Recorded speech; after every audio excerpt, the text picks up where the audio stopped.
One, it's your girl Priscilla Awuni, and I always say that I want to speak for the orphans in our society. So I came to a realization that I should bring this project, that is the Society and the Orphan, every year. And this year is going to be massive, as I have always said. And it promises to be good, awesome. So I brought two people on my set this morning, and I have with me Deborah, who is an author, OVC advocate, the host of the Let's Talk Orphan show, a YouTuber and an entrepreneur. And also with me, Richmond, an author, a speaker, and a creative designer. So, good morning, my lovely people. Good morning. Yeah, so with me is Deborah and Richmond. How are you people doing? We are doing well, Fine, and it's an honor to be here and be the voice of the orphans. Last year was great, and I thank you for inviting me for the second consecutive time, and it's a privilege. It's an opportunity. Okay, so it's an honor being here too, and thank you for the opportunity. Okay, so we are starting the ball rolling, and I have always said that the orphans don't really have a voice, but there should be people in the society to speak for them. So we came up with something that we want to do every year, and I promise it's going to be every year that we are going to speak for the orphans in our society. Okay, so you can just, as an interruption, so we can just be doing, when you talk small, you also talk small. Okay, so there are some few questions that people are asking out there that it baffles their minds. They don't know how to come out. Like, let me say, the orphans don't know how to come out, to come and speak. So we, as the people in the society, we wanted to speak for them. Okay, so Deborah, I really want to ask this. What are the basic necessities that should be given to orphans? What do you think is a basic necessity that should be given to orphans in our society? Wow, thank you for the question. Okay. So I grew up in an orphanage myself and have been advocating for them. So OVC is Orphan Vulnerable Children Advocate. That's what I stand for. Okay. And like Priscilla said, you know, the society always visits orphanages. Yeah. At their convenience, that's when they want to. They want to. Some will go there because probably they received a prophecy in church. Some will go there because probably it's their birthday or maybe Easter, and so they want to do good. It's Christmas, they want to do good.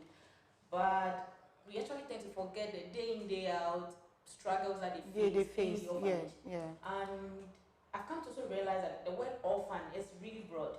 So we have categories. For instance, we visit any orphanage, there are categories of orphans. So except or aside the normal orphan that we know, as in that child that has lost both parents, we have those category of children that belongs to the single orphan category. That is, they have lost a parent, a mother or a father. And we have social orphans. Okay. So I think that is what we'll be dwelling on more today. Yeah, social orphan is that child that ends up in the orphanage probably because of poverty. That is the underlying factor. Okay. So both parents are alive, but due to social issues like poverty, parents being imprisoned, parents being sick, you know, all the social issues you can think of. So it brings these children to the orphanage. Some categories under the social orphan is when kids don't really have adequate parental support. Okay. They are living with their parents, but then the support isn't there. So society will classify them as orphans. And those on the streets are also in a way social orphans. Yeah, sure. When you ask me the basic needs of orphans, they wouldn't tell you, but the main thing that every orphan needs is a family. Okay, sure. Yes. Sure. Because back at the orphanage, you know, we get to have our 3 square meals and all of the things that every child will get. It's not really, always the same. Yeah, because I'm not cutting you, but there are times that the things that you send to the orphanage, they don't really get them. As in, what I'm trying to say is the food stuffs, the provisions, the clothes, blah blah blah. You see, when you give it to them, you've left. But are you sure that because you grew up in there? Yeah. So I really want to know if those provisions are being given to the drinks. Oh, come for the drink. You get. So there are a lot of issues ongoing. Okay. I mean, people have perceptions about orphanages, of which some are true though. There's an iota of truth in every rumor. Yeah. Yes. So fortunately, where I grew up, we always had access to whatever that is there, whatever items that are being donated. Yeah, okay. But researching and visiting other orphanages, I've come to also believe that not all the items that are given to orphanages or sent to orphanages are given to their kids. Yeah. In my recent episode on the Let's Talk Orphanage show, I actually interviewed a caregiver. A caregiver is someone who has stayed in the orphanage but has left. Okay. And according to her, in Cambodia, not in Ghana, but there are instances in Ghana too. It happens that when donors bring the items, the founder actually loads them backstage and sells them on the market. Wow. So they have to struggle, they have to steal on people's farms, cassava, whatever they get just to eat it, to survive. So what you're saying is true. Yeah, it happens. very, very, very true. It happens. So back to what the question is saying, the necessity. So the underlying factor or the main thing is family. Okay, sure. Because at the orphanage, we get all that we are supposed to get, the 3 square meals and all of that, but there's one thing always lacking, and that is the emotional support. Okay.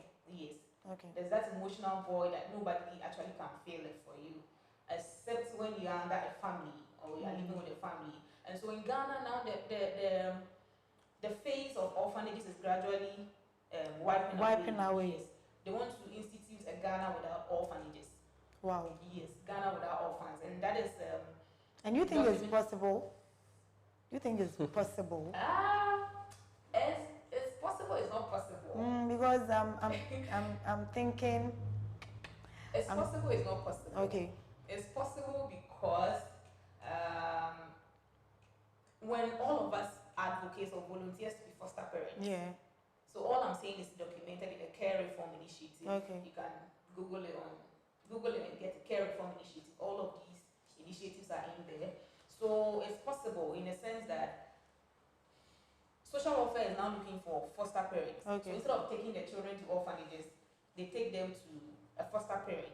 Okay. And before you become a foster parent, they undergo training, they come to inspect your house and all of that. But even with a foster parent, there will be issues. Because for instance, I could be a lesbian, God forbid. Yeah.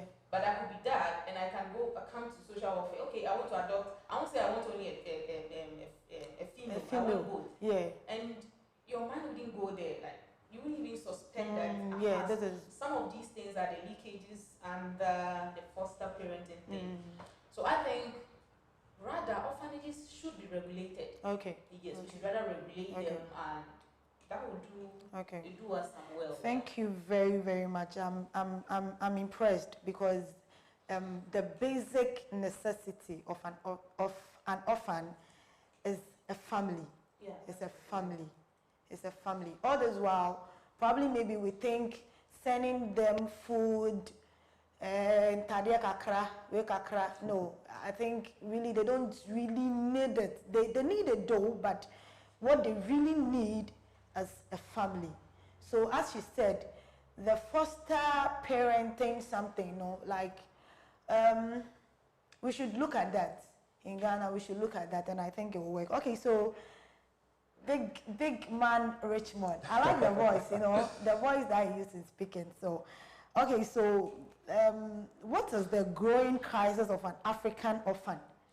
The growing crisis of an African orphan. Wow. Deborah have said a lot right from the beginning, telling us, giving a definition of an orphan, and it's like she said, it's a broad topic to define an orphan. There are so many subcategories under the word orphan, and not just any child or a minor who has lost both parents, but rather somebody who needs care, somebody who's been out, poverty and all. There are so many things that push people into the orphanage home or become orphans. You know, for me like this, I would say I'm a paternal orphan. Okay. Yes. So I grew up like that, and you know, just like she said, the beginning of everything is family. When you get food, you get a 3 square meal, everything you get, you need family, you need a sense of belonging, that you know I belong to this category of people, or somebody to show you care and even love. Sometimes even when we have problems with our friends or something like that, you are so much concerned. You have your family with you, but when you have problems with your friends, or you see a particular circle of friends that are not around you anymore, you feel empty. So how much more somebody who doesn't even have a family, a parent? So I think it's a very important necessity that we need to be able to consider. And your question, the basic crisis. The growing crisis of an African orphan. There are a lot of growing crises of an African orphan. I would like to think the good education, quality education. I think most of our orphans or the orphanage we have don't have good education system.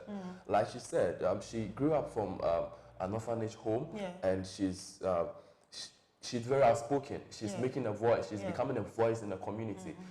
She happened to be lucky to have, I don't know what she went through, but she happened to be able to grow in some kind of training to come this far, to even write a book.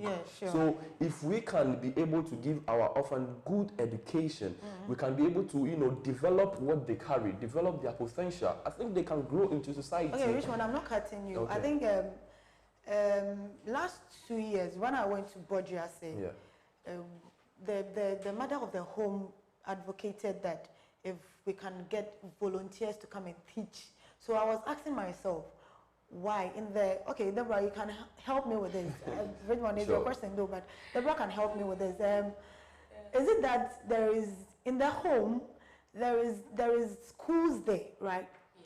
Okay, so are there not teachers there, or how does it look like? Like, since you grew up in there, I've given the question to Richmond though, but you have an experience. She has an experience. So let me really ask, what goes in there with concerning education? What goes in there? Because you have come out, gone to University of Ghana, right? Yeah. So it's an applaud, like from an orphanage home gone to the university. So it means that there is something like an orphan can come out to become someone like as Ms. Jafar is here. So can you really tell us what really goes on concerning education in there? Okay, so education in orphanages is a bit appalling because number one, we don't have trained teachers because there are no funding opportunities or funding given to pay these teachers. So with where I grew up like this, all our teachers were SHS graduates. Wow. Yes. And it got to a time that our father couldn't pay these external, let's say, SHS graduates. And so we, the old students of the home, after you go to senior high school and you're done, you come back and then teach. So in a way, the kids see you are beans. They rather brought the level of education down. Performance in the BC was really dwindling. And that has been the issue. So if probably we get these tertiary students to visit orphanages often, I think but are they ready to really go in there to teach? I think they'll be ready to go in there to teach if they paid well, and because it's still a work. If you have the passion for it. Whose duty is it? Whose duty is it to really call in this let's say lecturer, trained teacher, going to the orphanage and teach them? Like whose duty is it? There's nothing like that. So I think National Service, probably we send a proposal to National Service to allocate tertiary students to orphanages. So like let's take it for instance with your foundation. You have a foundation, right? Yes, I do. So with your foundation, can we really, or let's say Pasatrain, can we really write a letter to the government of Ghana and say, please, we want to speak for these orphans in our society. So we want education because you see the one in here. Yeah. She grew up from there. Yeah. And right now she coming out, going to the tertiary, and like she's a voice. Exactly. And I think when we get people like this in the society, you know, it doesn't make them come out to become, let me say, prostitutes, like, because definitely you are not going to stay in debt, so whenever, or there are a lot of people staying in there because there are age difference that you need to move out of the home. Once you're 18 years, you are kicked out. You are kicked out. You see the thing. So when the person does not have a future, and when he's 18, then it means that he's coming out or she is coming out to become something else. So is there any possibility that we can write letters to national service and for them to send train teachers? Okay, so it's possible that way. Okay, so I think since Ms. Jifa is here and Pasatrain, I think we are going to work on that, and we are going to, because I really want to speak for the orphans in our society. It's my heart's desire. So we are going to work out that, and probably maybe because Richmond said it's an education. Yeah. And when the person does not get quality education, he comes out to become drug addicts. They are on the streets. When you go to Circle, a lot of people are sleeping under the bridges, and it's appalling.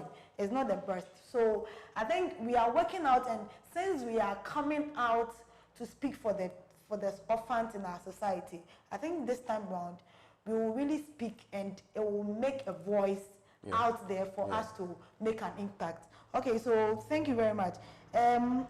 Debbie, if I want to ask this question, there's another question that I really want to ask. What is the leading causes of orphans in our society? What really causes people to become orphans in our society? Like, what's the leading cause? Like, I don't know whether I get a question. Like, what makes a lot of orphans? Because I have to say it's something that is shooting up. A lot of orphans, because when we went to Bodrasi, like this, the mother of the home said, they bring anybody, just anybody, the government just sends anybody in there and say, oh, the mom, they can't find the mom, they can't find the dad, so we are bringing the person in here. So what's the leading cause of orphans in our society? So like I mentioned earlier, the underlying factor for children, increasing in orphanages is poverty. Okay. Because it's poverty that will make a parent abandon the child. All things being equal. Yeah. It's poverty that will make a parent probably abuse their child, and so the child will run away from the home. So poverty is the underlying factor. Okay. Here. Okay. Once we're able to tackle that poverty issue. But do you think that poverty. But if, for me, for instance, we should educate the girls to, like the way Mr. Dominic was saying that when you go to Kenya, blah, blah, blah, what is happening in Kenya. Closing your legs, because it is when the girl is not getting a 3 meals square to eat, that is when he goes out to sleep with men. That is poverty. Yeah, that is poverty. So what do you think we can really do to really stop, like, limiting orphans in our society? We have diverted the question a little bit, but so we can do that if people take up responsibility. Okay. Not necessarily you birthing the child, but we having that sense of social responsibility that somebody's own is my own. Yeah, sure. Because, for instance, if I have a sibling or a sister, and probably my sister passed away, left probably 2 kids. Yeah. I should be able to take care of the child instead of sending or dumping them in the orphanage. Okay. Because back then, you see people bring children and then they go like, oh, come back. And you don't see them again. So these kids live there, grow up, not even knowing the direction to their relative's house. It's probably when they are clocking 18 or they are finishing junior high school. That is when they ask, the social welfare comes in. So where do you remember your parents are or your relatives are? And then they try to figure out. And then sometimes they even don't get their relatives, but sometimes locate and the grandmother somewhere. And this person too cannot really take care of. And this same person growing up in the orphan, now becomes an orphan.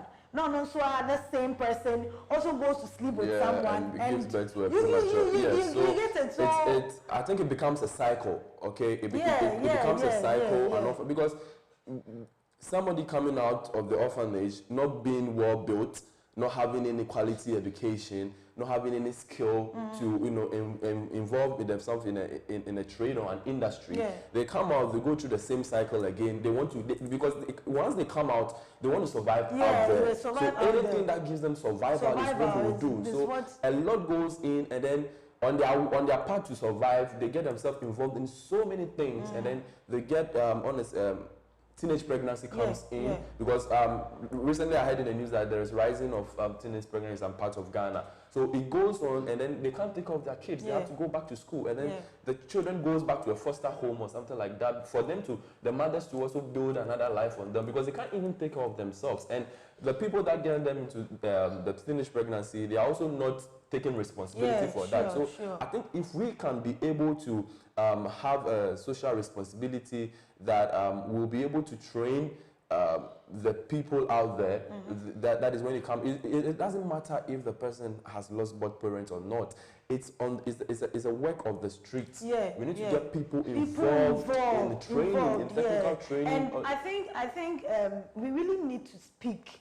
Like, we really need to speak because speaking for it to get into their minds that you growing up in an orphanage and also coming out and also giving birth to someone who has not, like, probably maybe, let's say the other side, has no father. So that means that same child also becomes what? An orphan. I think, some of them they know the risks they are taking, but most of them have no options. They know the risks. Like Debbie said, exactly. Because of poverty. Because of poverty. So it's a huge factor in there. They know that if I involve myself in this act, I'm going to get pregnant, and I don't have, maybe the guy wouldn't be able to take care of me. So you can. Recently, I was watching the television, and there was this girl who was in Kumasi, and then she was coming to Accra. Nobody here. The senior brother has been in Accra, so she was connected here to come and learn a trade. When she came to Accra, at the bus station, the VIP bus station, when she landed in Accra, and she said, she wants to ease herself. Instead of her to locate the person she came with and go and wait for the person at the station, on her way to ease herself, she met one of the bus drivers, and the bus driver, where are you going? And then she was like, I came to Accra to look for work. And then the bus driver was like, no, don't worry, I'll take you to Kumasi. I can help you. There's someone in Kumasi that will help you. You get a job in Kumasi. And then be like, okay, let's stay with me. Spend the night with me in the bus. So tomorrow morning, I'm moving to Kumasi. My God. And then upon spending the night with the man in the bus, he'll sleep with you. The driver slept with the girl. And then the driver took her back to Kumasi. So he didn't even fulfill her purpose on coming to Accra. And then when they went to Kumasi, the driver left her with a friend, ignoring her. Then she didn't even get the job, the training the skill she wanted to learn. And then that became a problem. The driver wasn't taking care of her, and the driver just used her. So this same person has exactly. So in case there was a pregnancy in that act, then it becomes a poverty-stricken child, and then it goes on, and she gives, but she struggles. So a lot is going on, and people they are aware. A lot of things, they are aware of the risk, but it seems like they see they don't give much attention to it because they want to survive. They're like, let me just take the risk. Maybe I can do something about it, and then they end up in it because they have no option. They don't think, they don't believe there is anything I can do except this. Okay.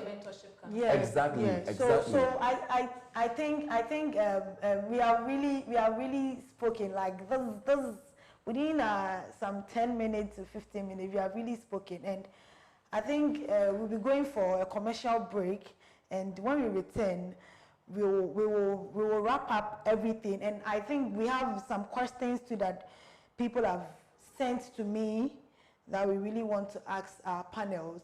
And when we return from the commercial break, we'll ask your questions. So please stay tuned.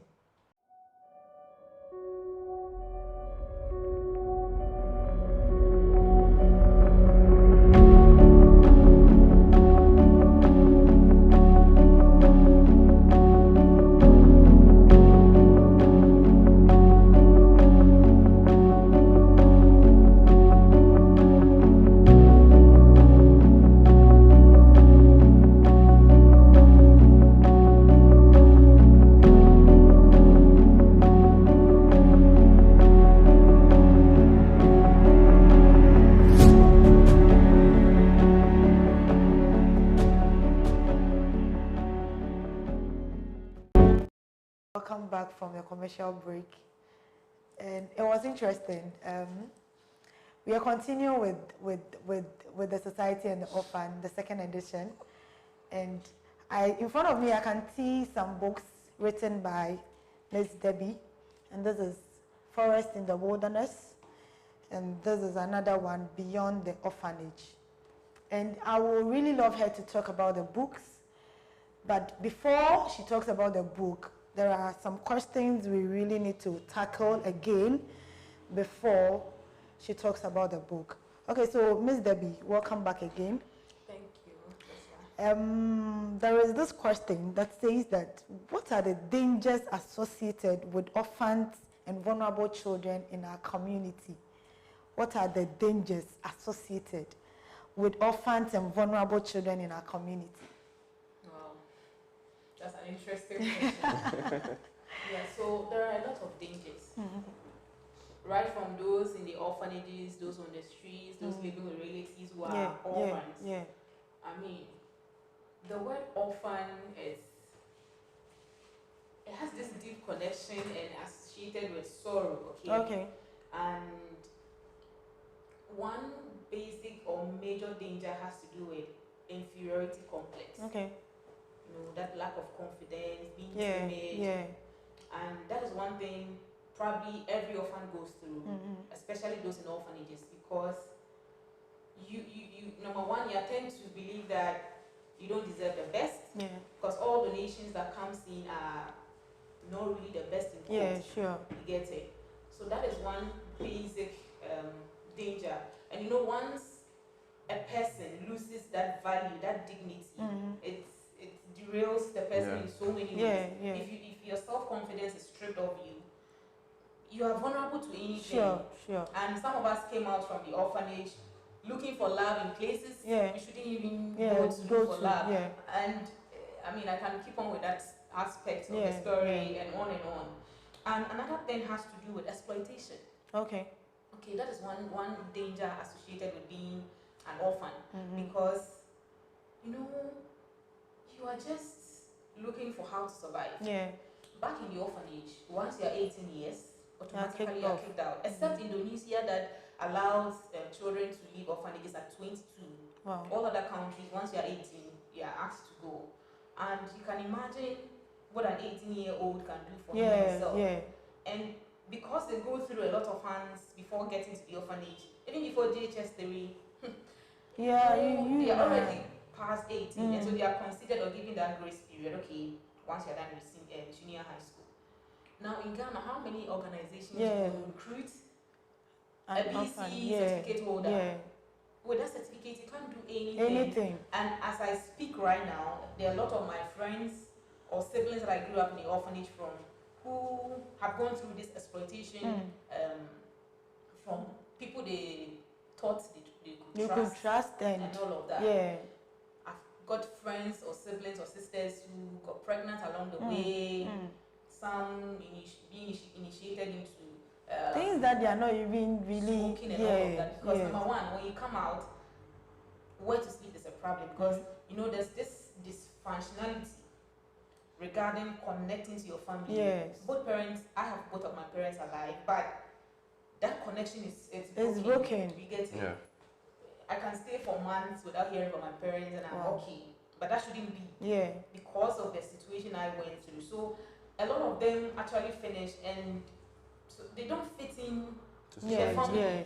They don't fit in the family in the society as well. So the few friends that shows love, they really mingle up. So obviously they join just to pet mingle up with them and where they are going, I'm going with you. And the females, a guy will come around, sweet talk. So all the time that exploitation keeps going on. It keeps going on. It takes another level of serious mentorship that can, you know, deliver them or extract them from that kind of exploitation. And one has to do with discrimination. I suffered from that.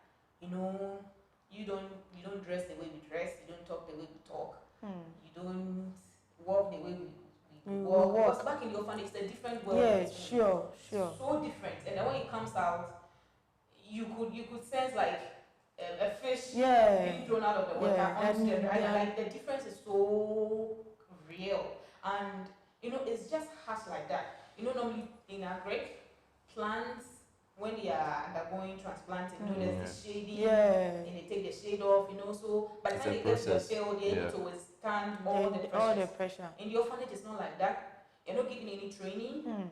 You are not taught like, okay, a graduation ceremony to train young people that are about to leave. As you are entering the world, number one, there's nothing like that.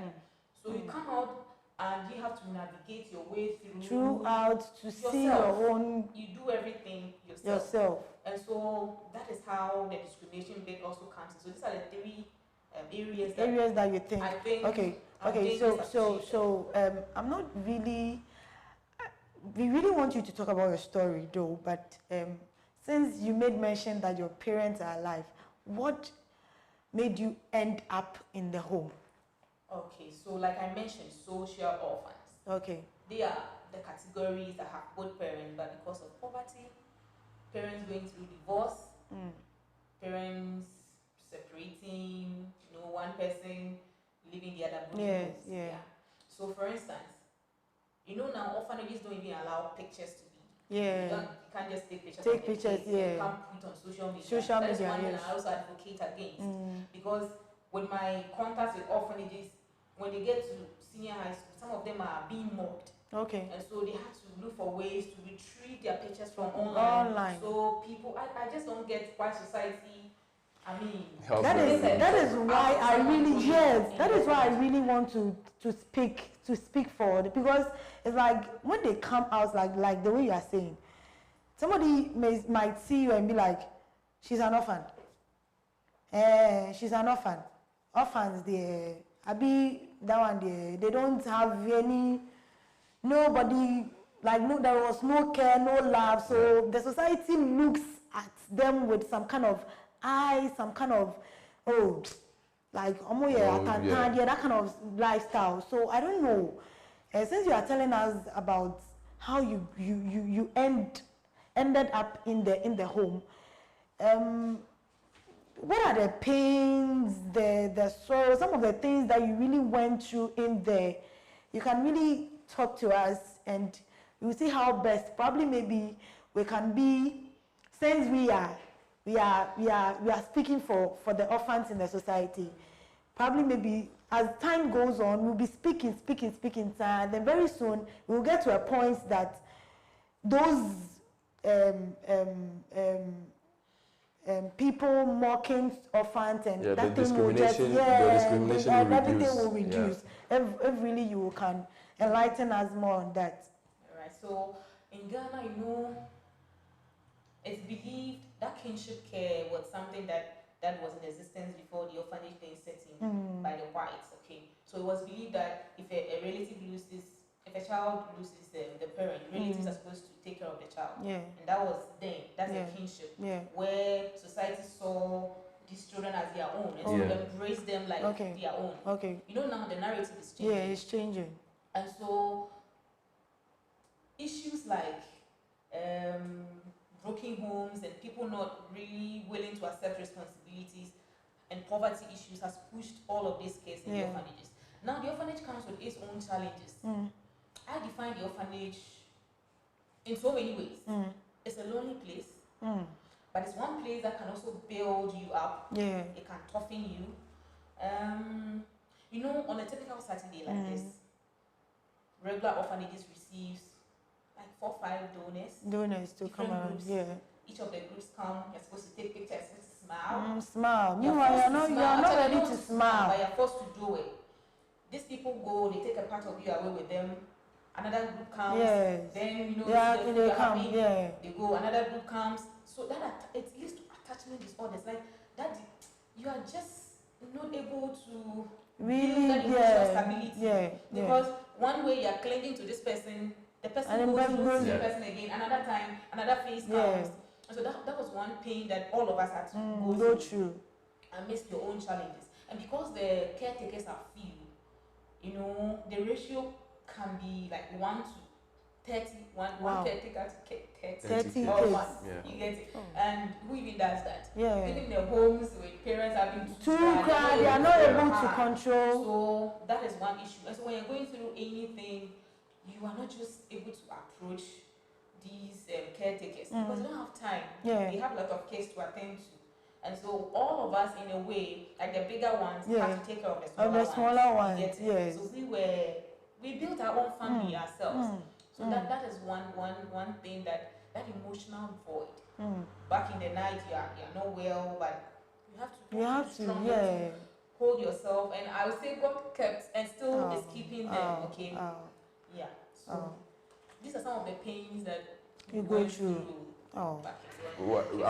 But to come in to what she's saying, regarding the ratio of caretakers to 1 to 30. 1 to 30, you know, we need to have volunteers, and you know, I think the orphanage has to be treated as an institution, a world organization. It should be like an employment section, you know, where people are employed to work in there. Because I think when we have people employed in the orphanages, we are going to be able to reduce the unemployment rate in the country, and that is also a plus for us. But who pays them? Who pays them? Who pays them? That is the issue. We have a ministry, just like you say, we are going to take it upon ourselves to, you know, try and put it out there, try and write letters, try and do consents to, you know, these ministries to see if we can get. But there is something, Richmond. You see, these homes, they are in, let me say, far, they are out of the town, the society and everything. Like you see that when you are going to, it is right now that you see, like they are coming to closer into closer. town. But initially, orphanages are way there. I used to say like were forest, you get it. So sending someone in there, and the person is living comfortably in his home. Then you tell me, go to this orphanage and go and work there. And here lies the case. I'm not going to get probably maybe good beds to sleep on. There are mosquitoes going to bite me. Do you think that, so what do you really think that we can, would you think that when we are going to speak, like we speaking, do you think it's going to? It's a challenge. And every challenge, it comes like that with so many things, so many efforts, and so many work has to be put into it. And just like somebody can be posted into a remote area to go and work, like national service and all that, they don't like their places, but they feel it's for a time. There's a difference. Yeah, there's a difference. But this time, you know, we can have people where the towns that these orphanages are, we can have people around those towns to go and push in that effort, to go and push in that work. And you see, just like we say, we need a corporate body, we need a corporate society, the corporate world to come in and help us and assist us to, you know, to be able to fund for these people, to be able to fetch for these volunteers to work and, you know, pay them or give them better treatment so that they can be able to take care of the orphans and they can be able to teach them and develop them into good people that when they are of age and they come into society, they are really, their minds are psyched and they are prepared for the outer world. Just like she was saying, during a time when she was being able to come out, there was nothing like a graduation, there was nothing like an orientation, there was nothing like a conference, you know, to sit them down and be like, hey, now you are going to the out, you are on your own. These are the things you need to do, these are the things you don't need to do. This is how, that is how like it's in the outside world. You know, this is how you have to live your life. This is how you have to, you know, find attachment, and you have to be careful with this. You know, we have to put that, graduation, I don't know if graduation is the right word, but we have to put in some more mentorship. Okay, thank you. Mentorship, counseling, you know, to train inside their minds that, hey, you are going out there. This is what you have to be prepared for. That anything can come at you. And I think it's a big work. It's a big work. And I don't think we can achieve that in few time. I think it's going to take years. You know, it's going to take time to be able to, you know, adapt, for the society to adapt and the society to accept and help. Because, you know, just like she was saying, back then when we used to have people in the society that when that kinship thing, when you die and then a family have to take you, relatives have to take you in, you know, people have had taking relatives in and they've had troubles with them. So people have experiences. Some of them did not go well, so people are stopping those kind of things. Some people, bring in people to come and stay with them, and it creates a whole lot of problems in their marriage, between their kids and a whole lot. They come and show them a whole lot of this. So I think society is running away from that kind of trouble because, hey, no, let me just think of my own. I think we need to bring back that love. We need to bring back that. We have to change that mentality, and it's going to be a long way. A long way. It's going to be a challenge. I think this question, is not part of the question, but since you were talking, that question came in mind. Are there instances that the founders of the home, is it that they train the people, that the care givers, is it that they train them, or the volunteers, do they train them to like, let's take it for instance, I'm training you to come and train an orphan. Or they just bring them just like that? Because some of them, I'm thinking that the person does not have any passion for orphans. Then they bring them in. Then when they bring them in, anything happens. The beating, slapping, booting, that kind of thing. Does it go on in the home? Well, not where I grew up. Okay. But where we had some teachers that were wicked. They used to beat us a lot. Wow, wicked. I mean, it's normal. With the caretakers, before you are employed, you are taken through some short training, and then you are allowed to. So is it that they come personally, or how? Come personally. So why I grew up, we didn't really have a lot of caretakers. The caretakers were like our teachers, our matron. Yes, these people were the people we had around, and then the few volunteers that. So is it that they were staying in the home with you guys, or we have quarters for teachers, and then for the matron. So these are the people you run to when you have issues. But with places like SOS, they have that family, so they have small units of buildings, so and that then probably 7 children in the facility, with a mother figure and a father figure. They are not married, but then you see this person as your husband. Like a housemaster and a house mistress. It will look like a family thing. But that can be inculcated into the other homes because of the funding. Because SOS is a big institution. So do you think that we should get psychologists in the home? We should get lecturers in the home. Like every aspect, every sector should be in the home. Do you think is necessary? Yes. So that's why I mentioned the regulation bit. That orphanages must be regulated. Yes, it has to be regulated. Where we have different sections. We have a counseling session. We have mentorship, school, and all of that. Because when kids come in, sometimes some are being dragged. Relatively, they are being dragged. They don't want to come. They don't want to come, but then they are forced. Of tears, they are left there, and then as the relatives are going, they are crying. They want to follow them, but you don't after a while they cry and they stop. Who knows how that child's thinking pattern? With time, he or she hardens up. Life goes on like that. But that pain is still there. The child grows up with it. You get it. So these are some of the things we have to be looking at. The emotional bit, the psychological bit. Yes. And sometimes the kids that comes there, not all of them are mentally sane, in quote. There are some that has a bit of mental challenges.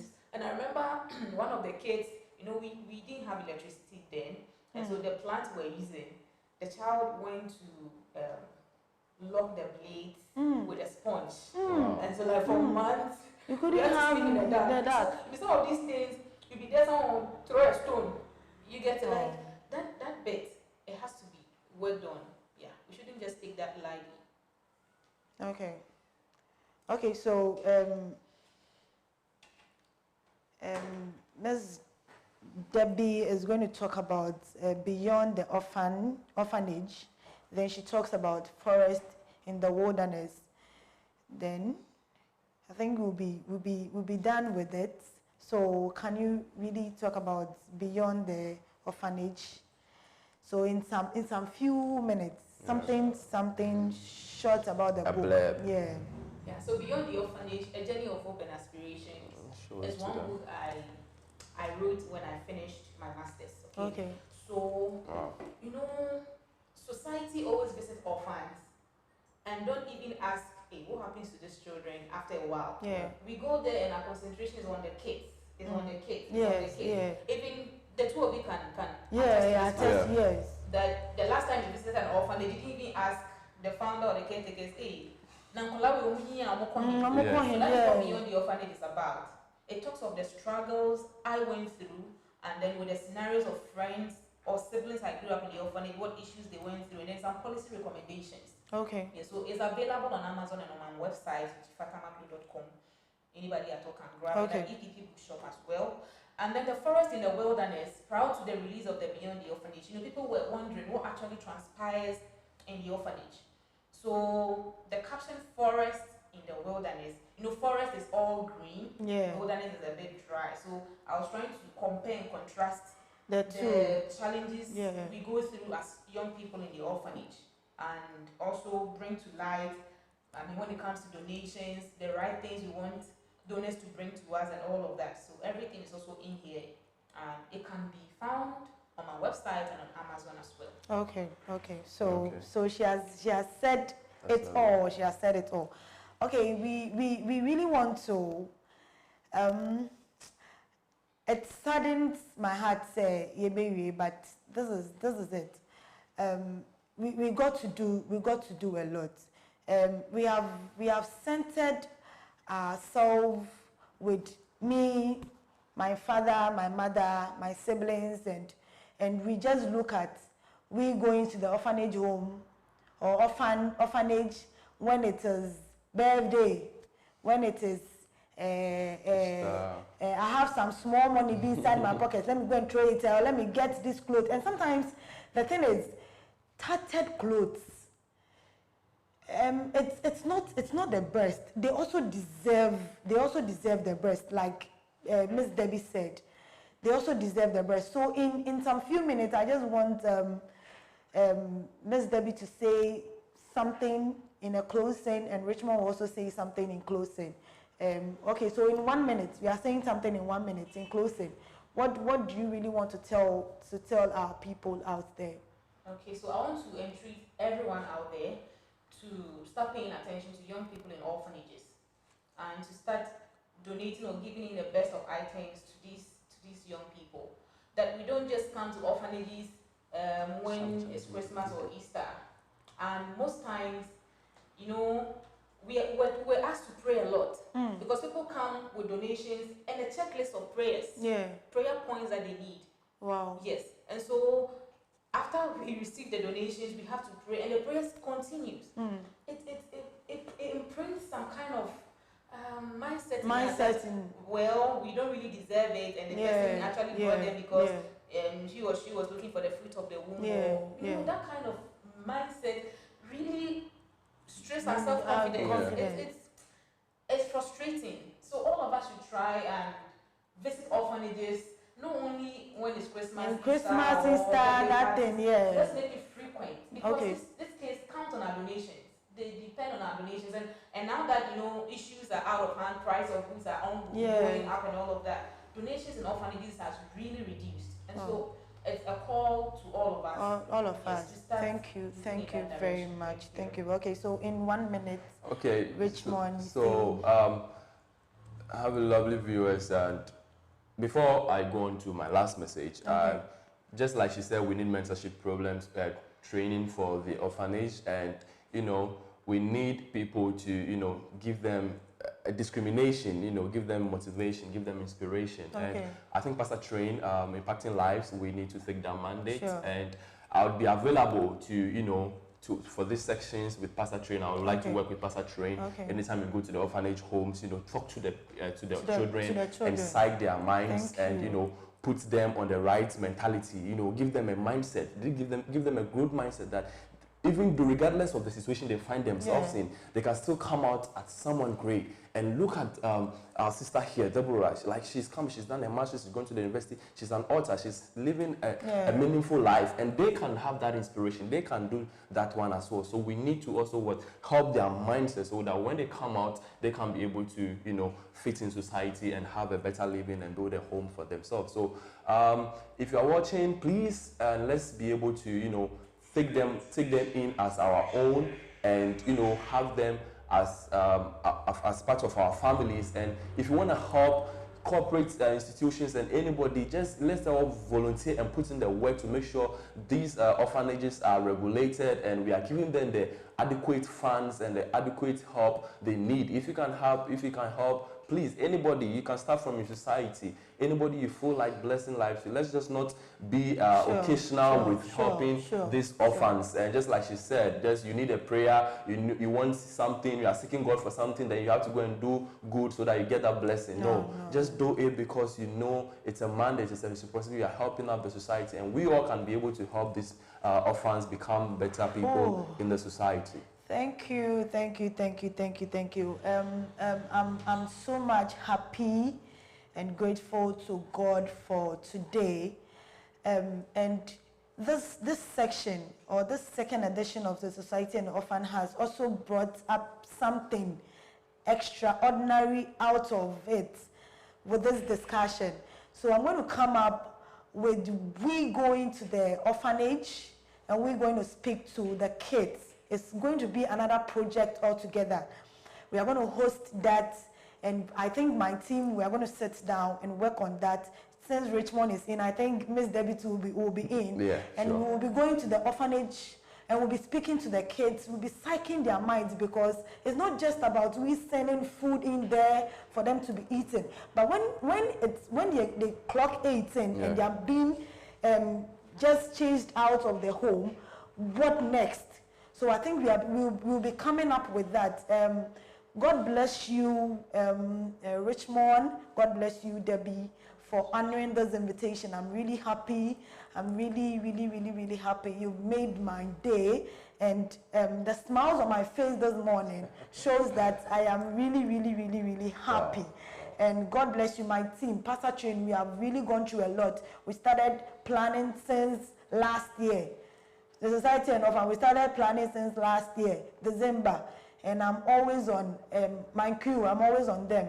God bless you, Ben. God bless you, everyone in Pasatrain, the team. God bless you. I really appreciate it.